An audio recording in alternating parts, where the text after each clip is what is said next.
গরম গরম breaking news. Apu বিশ্বাসকে এবার টক্কর দিয়ে সাকিব খানের বাড়িতে বীরের জন্মদিন পালন করলেন স্বামী সন্তান নিয়ে শবনম ইয়াসমিন বুবলি। এবার সকল জল্পনা কল্পনার অবসান ঘটিয়ে অপু বিশ্বাসের গুঞ্জনকে সরিয়ে এবার নিজেই যেন ঘরে উঠে পড়লেন সাকিব খানের। শাশুড়ি শ্বশুরের ফোন কলে এবার বীরকে নিয়ে হাজির হয়েছেন সাকিব খানের বাসায়।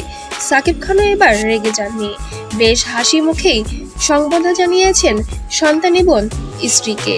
দুজনকে নিয়ে বেশ আনন্দ মুহূর্ত শেয়ার করেছেন সোশ্যাল মিডিয়ায়। তাদের একটি ছবি বেশ ভাইরাল হয়ে গিয়েছে ইতিমধ্যে। সকল দর্শক ভক্তরা অনেক বেশি খুশি হয়েছেন। বুবলি ভক্ত এবং সাকিব ভক্তরা তো আরো খুশি হয়েছেন দুজনকে একসঙ্গে দেখে।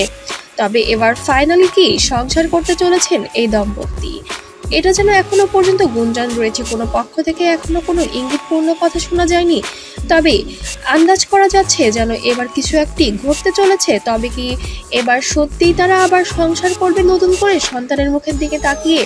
তবে কি এর মধ্যে কোনো শর্ত রেখেছিল ঢালিউড সুপারস্টার সাকিব খান? জানতে হলে অবশ্যই সম্পূর্ণ ভিডিওটি দেখলে বুঝতে পারবেন কেন একসাথে হয়েছেন দুজন। ইতিমধ্যে বোঝা যাচ্ছে তারা দুজন শুধু সন্তানের জন্যই এক হয়েছেন, এমনটাই বোঝা যাচ্ছে। তবে পারিবারিক সূত্রে জানা গিয়েছে সাকিব খানেরও সম্মতি ছিল বুবলির এবার বাড়িতে আসায়।